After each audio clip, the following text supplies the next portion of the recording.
Right, Robbie the Robot. I don't know if you have any idea who Robbie the Robot is. I do not. Short Circuit? Or no, is that a different robot? This was a probably 30s or 40s, the first real robot. Seems like this idea is like a programmed evolution idea. Yeah. And the idea, or two hypotheses. It's kind of like intelligent design. Yes, it exactly is. Yes. That's what it's been called.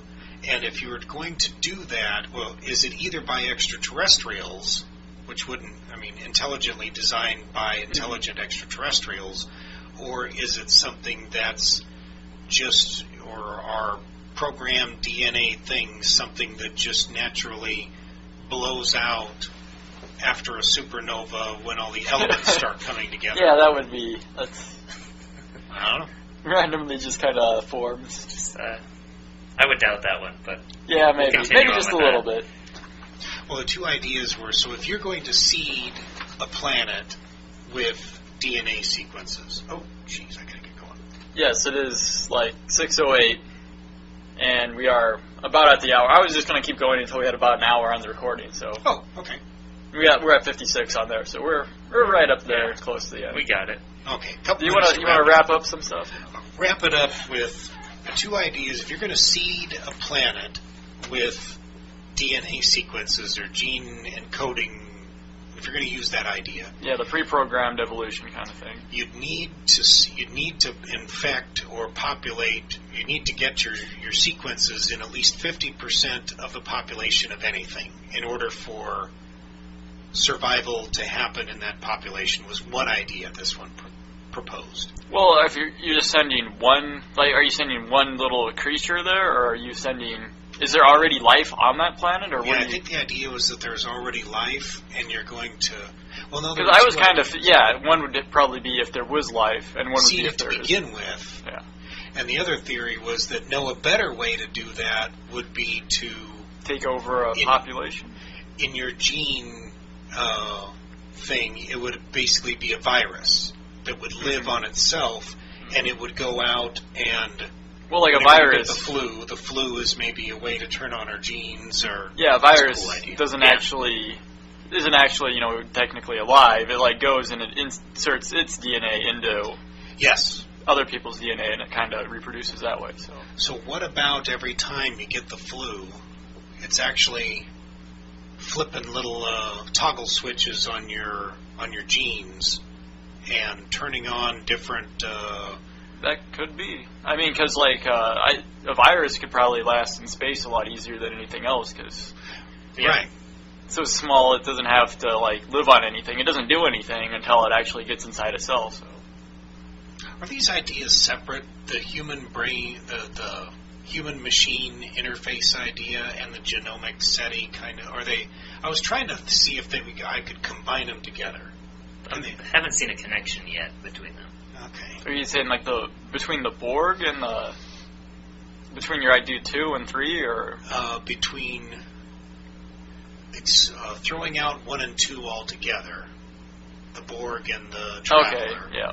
And just seeing if there's a general third idea that would be a combination of a panspermia distributing gene sequences via comets and asteroids using a virus as the delivery method, and a remote control capacity to turn on, to be able to control that thing once it reached a certain level. I would think to explain UFOs and ETs, you'd have to have both somehow. Yeah, because otherwise you're just going to get life as we know it with certain genes turning on.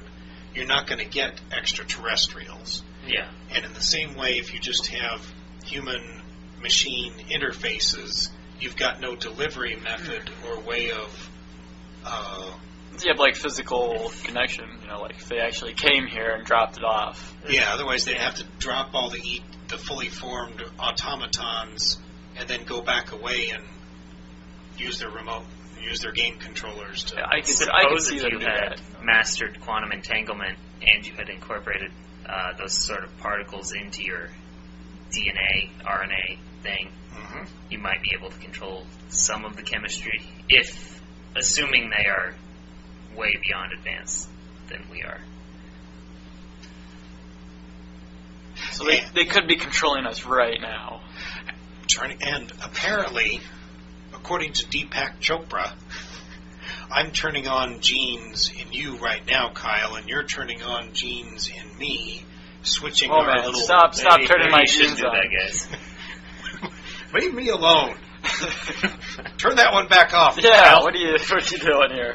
Well, every amount of human interaction is apparently, according to Deepak Chopra, some way of turning on genes. It happens all the time.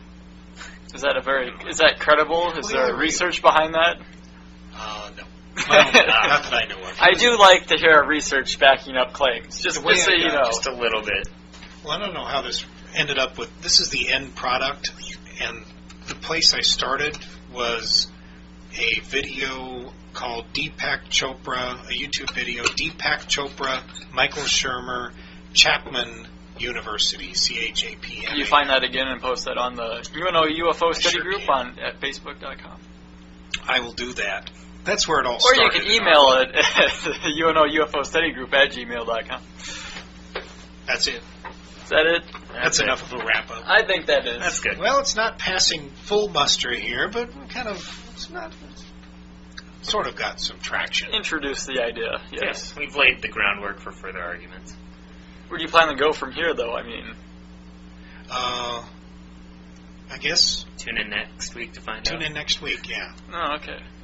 Because I promised John I wouldn't go too much into it, but now I've just explained the whole thing. I didn't know if John was John going to be able to be here the entire time next week? I believe graduation... No, that's 2 weeks from now. Oh, 2 weeks, okay. Yeah.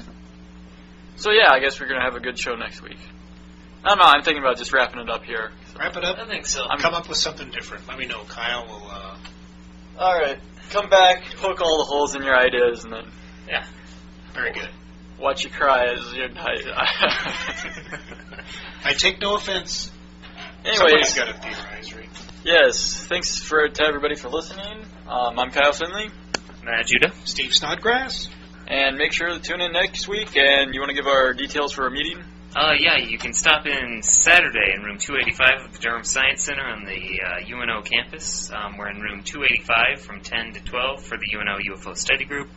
Or in the same room, same place, same location, from 12 to 2 for the UNO Paranormal Society. All right, everybody, have a nice weekend. And keep looking up. Keep looking up.